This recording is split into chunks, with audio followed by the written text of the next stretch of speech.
Vamos a orar. Padre Celestial, te pido ahora, Señor, que tu palabra nos hable, Señor, por el poder de tu Espíritu Santo. Te necesitamos hoy, Señor. Háblanos, Padre, en el nombre de Cristo Jesús. Amén. Yo crecí con unos vecinos que peleaban constantemente. Dejaban la puerta abierta a la cocina y por las ventanas abiertas escuchábamos los gritos y los sartenazos. Pero si alguien llegara a tocar el timbre de la casa, ellos aparecían sonrientes como si fueran las personas más felices del mundo. Y todos sabíamos lo que estaba sucediendo, pero detrás de una sonrisa todo se ocultaba. Ahora, a veces nos reímos de personas que son así, que viven vidas conflictivas y lo tratan de esconder todo con una sonrisa.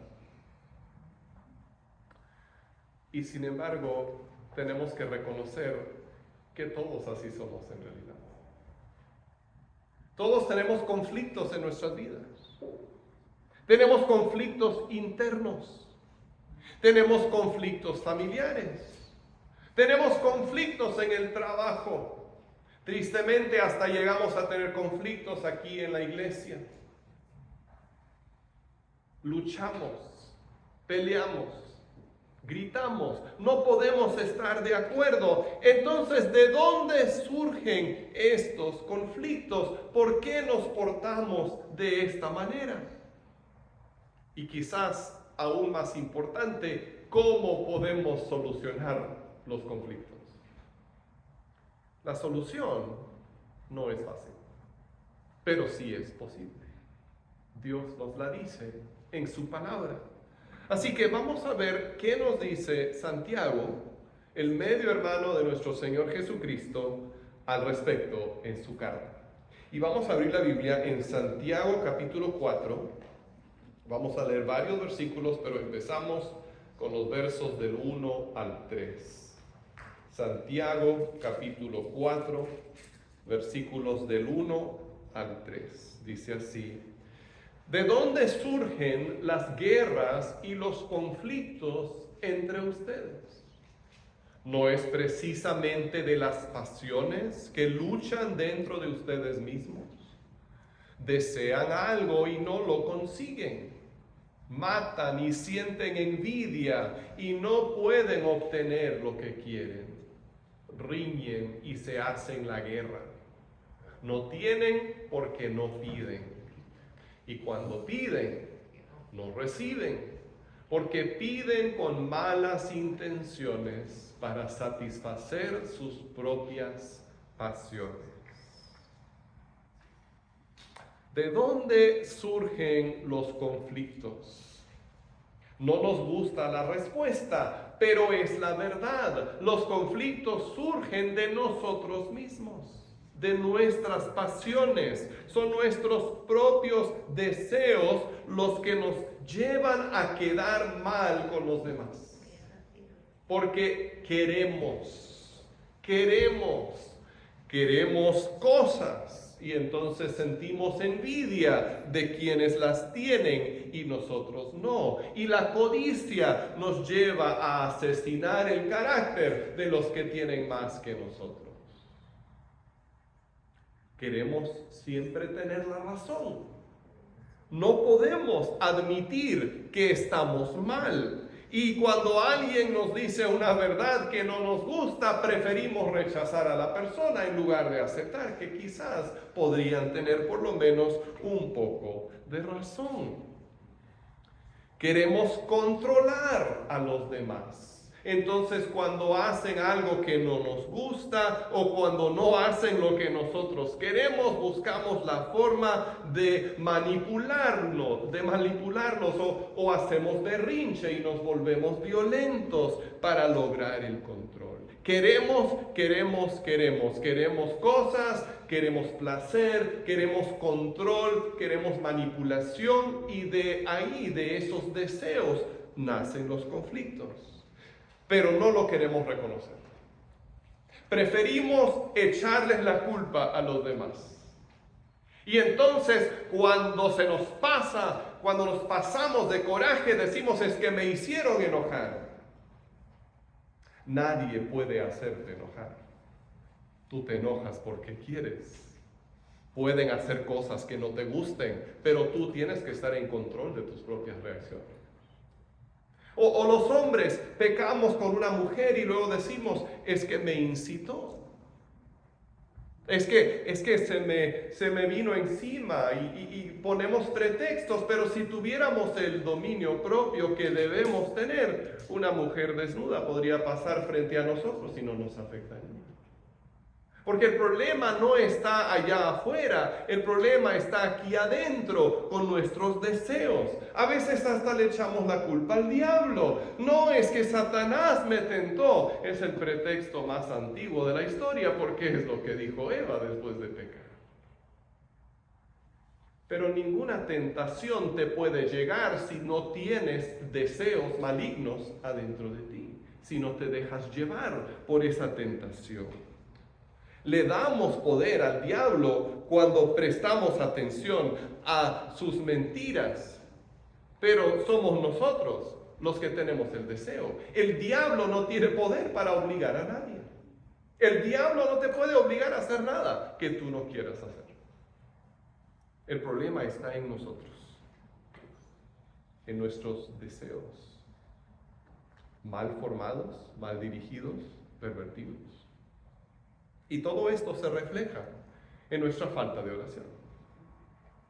Si nosotros viviéramos en oración, pidiéndole a Dios las cosas que Él nos quiere dar, encontraríamos satisfacción y alegría y paz en ver que le pedimos y Él nos responde.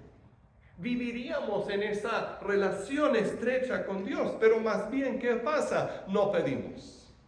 Porque estamos tan interesados en nuestros quereres, en nuestros deseos, que se nos olvida pedirle a Dios.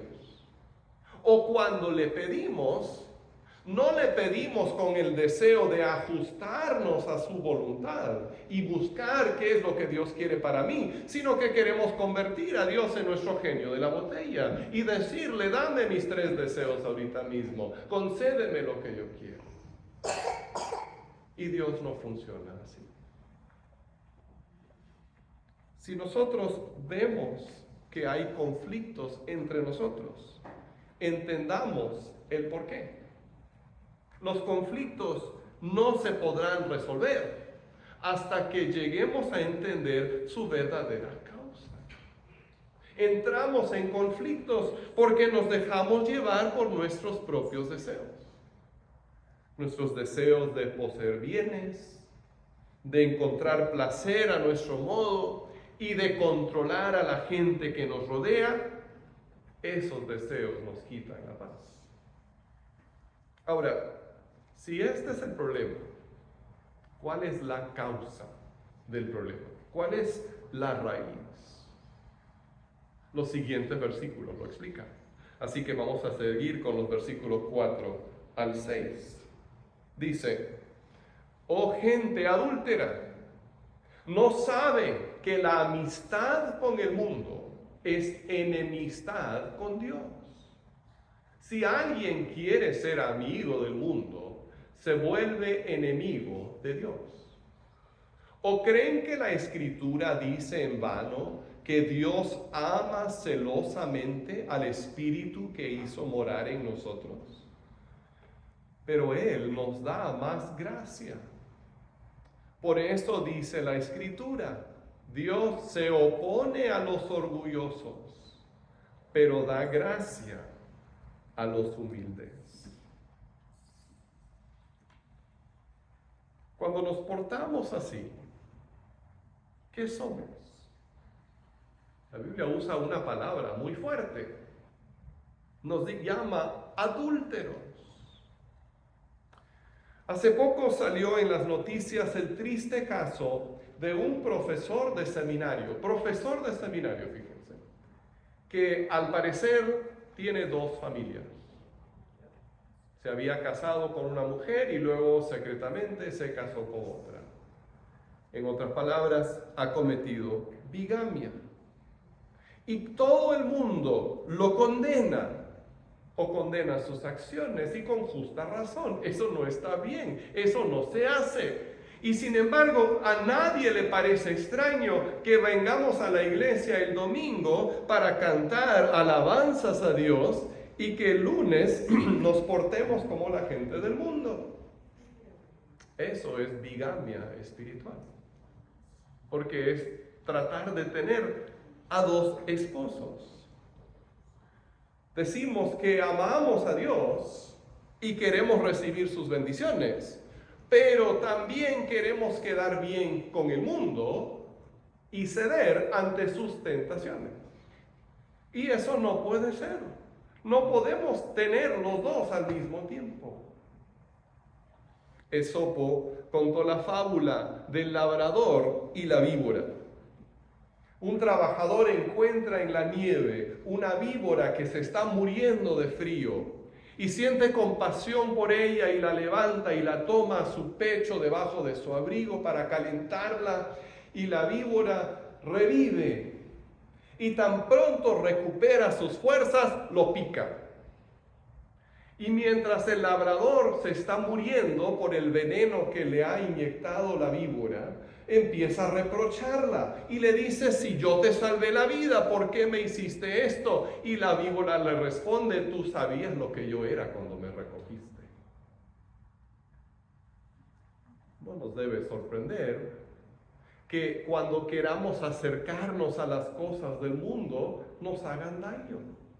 Porque ya sabemos lo que son, sabemos que no están bien, Dios nos lo dice en su palabra, y sin embargo queremos pensar que con nosotros va a ser diferente, que podemos acercarnos al mundo y todavía quedar bien con Dios, que podemos venir el domingo a la iglesia y tener nuestra estrellita ahí ya junto a nuestro nombre y quedar bien con Dios, y entre semana hacer lo que nos dé la gana y todo está bien. A Dios no le importa, a fin de cuenta Él nos ama, ¿verdad? Pero lo que estamos haciendo al abrazar el pecado es tomar esa víbora y ponerla junto a nuestro pecho, y no nos va a ir bien.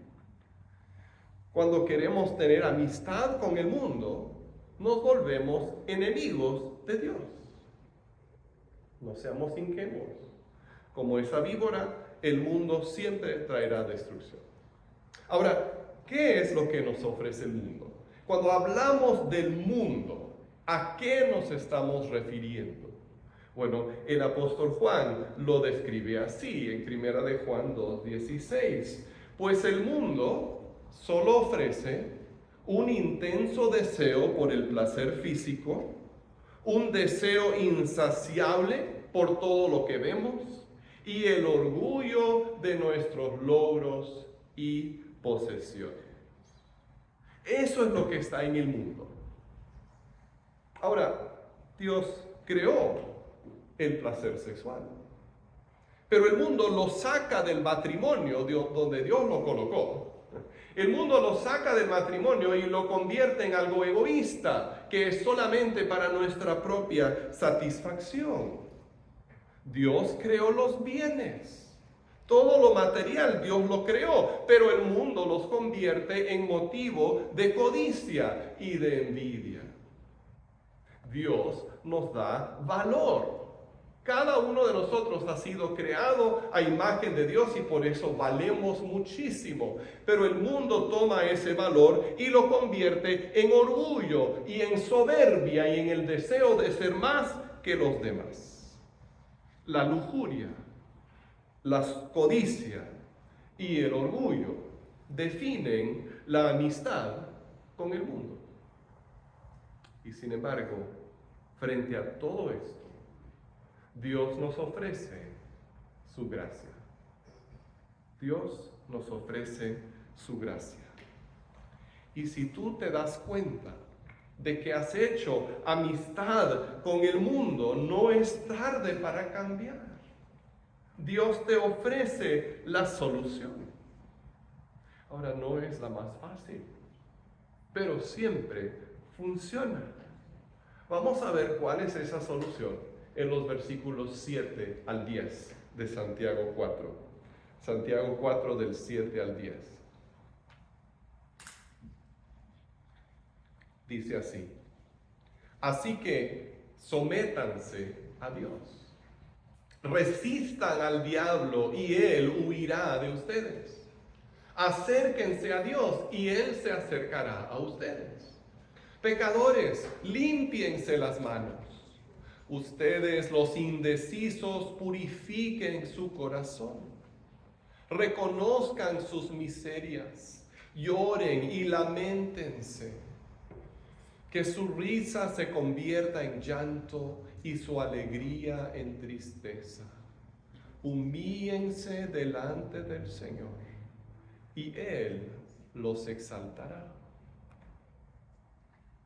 La gracia de Dios es para los humildes. Cuando somos orgullosos, nos alejamos de su gracia. En cambio, la sumisión ante Dios y la humildad atraen su gracia como un imán. Ahí Dios derrama su gracia. Cuando resistimos al diablo, él tiene que huir. Algunas personas te dirán que tienes que gritarle al diablo, que tienes que expulsarlo haciendo un gran espectáculo. Pero Santiago nos dice que solo tenemos que resistirlo. Esto fue lo que hizo Jesús.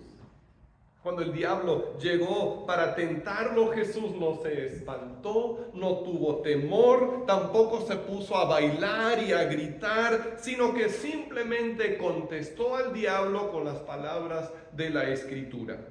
Lo resistió con firmeza y el diablo se fue, lo dejó. Cuando nos sometemos a Dios y resistimos al diablo, encontramos gran poder. Pero tristemente, muchos de nosotros preferimos resistir a Dios y someternos al diablo. Porque Dios nos dice: mira, esta cosa en tu vida no está bien. Y lo resistimos. Decimos: no me digas eso. Y luego el diablo viene con alguna de sus estúpidas tentaciones. Y decimos: wow, eso se ve muy bien, eso me llama la atención, sí, vámonos con eso. O sea, ¿qué hacemos? Resistimos a Dios y nos sometemos al diablo. Pero si podemos aprender a resistir al diablo y someternos a Dios, ahí es cuando vamos a encontrar su gracia, su poder para vencer cualquier situación. Ya es hora de cambiar. Acerquémonos a Dios. Él no está lejos. Si limpiamos nuestras manos del pecado y purificamos nuestro corazón, Dios estará con nosotros. ¿Cuándo fue la última vez que lloraste por el pecado? No me refiero a llorar porque te cacharon, o a llorar porque sufriste alguna mala consecuencia de un pecado, sino a llorar simplemente porque ofendiste a Dios, al Dios que te dio la vida y le causaste dolor. Tenemos que dejar nuestra obsesión con tener alta autoestima y estar siempre motivados si queremos quedar bien con Dios. Tenemos que estar dispuestos a llorar y a lamentar nuestro pecado. Y solo cuando estamos dispuestos a humillarnos delante del Señor será posible que Él nos levante. Dios no te va a dejar tirado en el suelo si te humillas delante de Él. Dios no te va a dejar tirado en el suelo si te humillas delante de Él. Después de la humillación viene la restauración. Jesús llegó un día a comer a la casa de un fariseo. Y mientras estaban sentados, una mujer de mala fama en el pueblo llegó sin invitación. Ella entró y se arrojó a los pies de Jesús, bañándolos con sus lágrimas. El fariseo observaba esta escena y comenzó a pensar dentro de sí: Si Jesús supiera quién es esta mujer, Él jamás dejaría que lo tocara. Y mientras tanto la mujer no dejaba de llorar y de limpiarle a Jesús los pies con sus cabellos. Y entonces Jesús levantó a la mujer y le dijo: tus pecados quedan perdonados. Tu fe te ha salvado. Vete en paz. Seremos como ese fariseo, orgullosos, seguros de nosotros mismos. O seremos como la mujer, dispuestos a quebrantarnos delante de Jesús, porque tanto lo necesitamos. La única forma de tener paz y restauración en nuestras familias, en nuestro corazón y en nuestra iglesia es humillarnos ante Dios y reconocer nuestro pecado.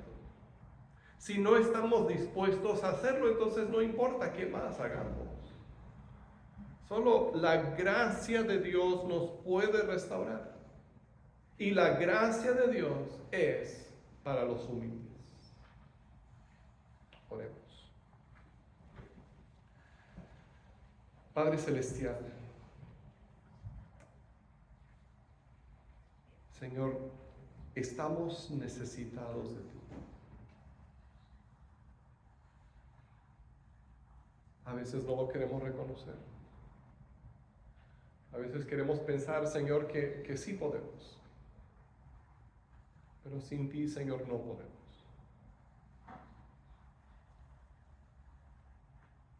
Te pido, Señor, que entre nosotros se mueva ahora tu Espíritu.